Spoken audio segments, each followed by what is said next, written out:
bomparatodos@tvt.org.br.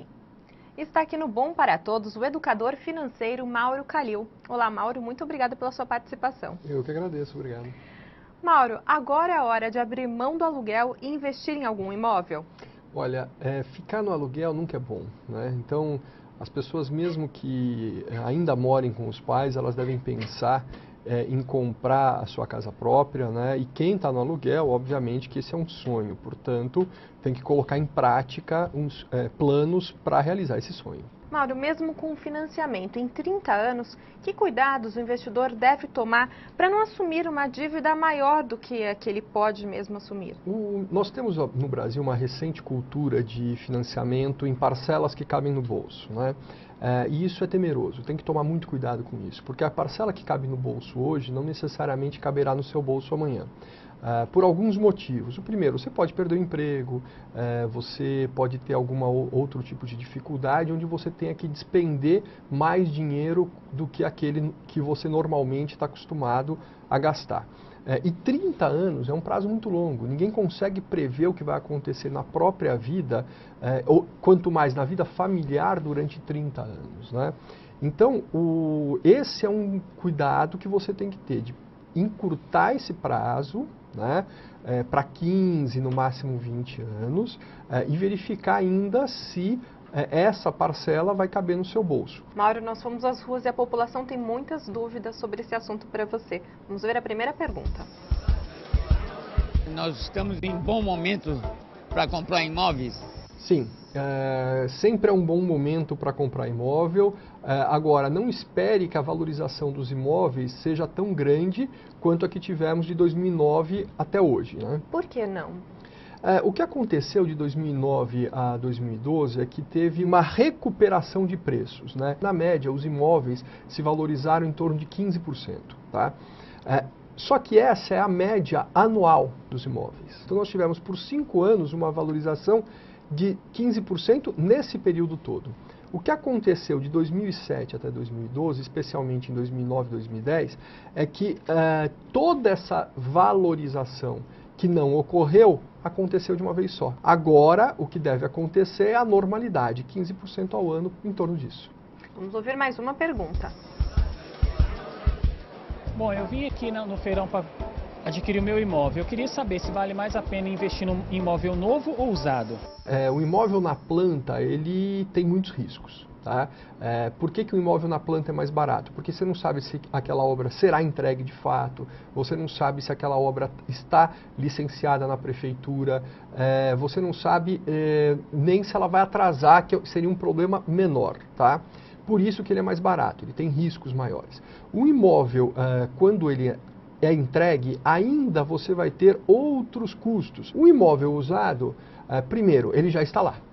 Então você sabe que aquilo existe. Ele tem uma matrícula, ele tem uma escritura. Né? Existe uma distorção hoje no mercado, tá? Que o imóvel na planta ele está saindo mais caro, o custo dele por metro quadrado, do que o imóvel usado. Portanto, o imóvel usado, desde que em boas condições, pode ser uma pichincha frente ao imóvel novo. Vamos ouvir agora a Juliana. Como eu faço para pagar uma boa parcela de financiamento sem que eu fique apertada no final do mês? As suas dívidas totais devem somar no máximo 30% da sua receita líquida. Né? Então, todos os financiamentos que você tem de casa, carro, você financiou algum eletrodoméstico, tudo isso deve somar no máximo 30%. Por exemplo, se você ganha R$2.000, a soma de todas aquelas parcelas que cabem no bolso tem que ser de no máximo R$600 para você não se apertar. Vamos ouvir agora o Douglas. Que cálculo eu tenho que fazer para ver qual é o mais interessante, pagar aluguel ou comprar a casa mesmo? Uma pessoa normal, né, que more de aluguel, a minha sugestão é sempre planeje para sair do aluguel. Agora, qual é o problema? Se você não tem casa para morar, você aluga uma casa para poder viver sobre aquele teto. Se você não tem dinheiro, você vai alugar dinheiro para comprar uma casa, né? Então, isso se chama financiamento. Você vai usar o dinheiro de outra pessoa. O que você deve ver nessa história? Bom, Quanto que você paga de aluguel frente ao valor de imóvel versus quanto é a taxa de financiamento. Se a taxa de financiamento for menor, o que é difícil, tá? Prefiro o financiamento. Se não, fique no aluguel e poupe, né, para poder comprar o seu imóvel. Vamos ouvir mais uma pergunta. Eu tenho interesse em saber se vale a pena fazer o empréstimo do banco para fazer o financiamento, se é mais fácil, se tem mais possibilidade de você conseguir a compra do imóvel mais rápido, com mais desconto, com outras vantagens. O que eu falo para as pessoas é, verifique uma alternativa que se chama consórcio, né? O consórcio de imóveis, em algumas operadoras, não em todas, permite hoje em dia que você, em um prazo de 1 ano a 18 meses, tenha a sua casa própria, né? Então, o que acontece? Você, por exemplo, quer um imóvel de 200 mil reais. Você vai fazer uma carta de crédito de 300 mil, tá ok? E vai, em certo momento, vai escrever para a sua operadora de consórcio que você quer dar 100 mil dos 300 para lance naquele consórcio. 100 mil dos 300, você está falando de 33%, ou seja, a sua possibilidade de ser contemplado é muito grande, tá? Foi contemplado, o que acontece nesse momento? Você não vai pegar 300 mil, você vai pegar 200 mil somente, tá? Porque os 100 mil foram usados para o lance. Só que nesse momento a sua dívida também não é mais de 300 mil, perdão, é de 200. Então ou você fica com o mesmo número de parcelas num valor menor, ou suas parcelas são reduzidas com o mesmo valor. E você pode adquirir sua casa própria. Vamos ouvir mais uma pergunta da população. Depois que eu assumi uma dívida do meu financiamento, como eu devo organizar o meu orçamento mensal? Na verdade, você deveria ter organizado o seu orçamento antes de assumir a dívida. Tá? Esse é um erro comum, É Mauro? totalmente comum, tá? As pessoas, em especial nesses feirões, que são ótimos, tá? Os feirões são ótimos.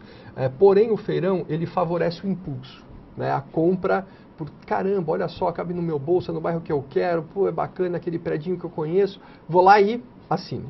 Né? E aí a pessoa não fez a lição de casa antes. Tá? Então, nesse caso, o que você deve fazer? Você vá ao feirão, vá de fato, tá? Mas já vá preparado pelo seguinte, olha, eu posso cortar uma cervejinha, um café, um sapato por mês, né? E isso me dá R$125 por mês para eu fazer um financiamento. Tá?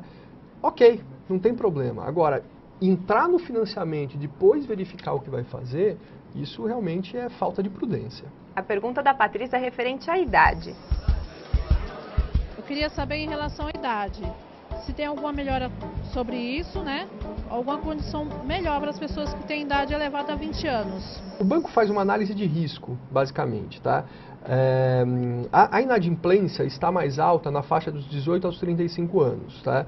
Então, é possível que nessa faixa etária você não encontre uma taxa de financiamento tão favorável. E para pessoas mais velhas, pode ser que encontre. Mas isso vai de instituição para instituição, não existe uma regra geral. Mauro, eu gostaria que você deixasse uma dica às pessoas interessadas em adquirir um imóvel. Bom, para você adquirir um imóvel, você tem alguns caminhos. O financiamento, o consórcio, a poupança prévia. O mais importante é planejar-se e seguir o planejamento com disciplina que você vai conseguir sua casa própria. Muito obrigada pela sua participação, Mauro. Eu que agradeço.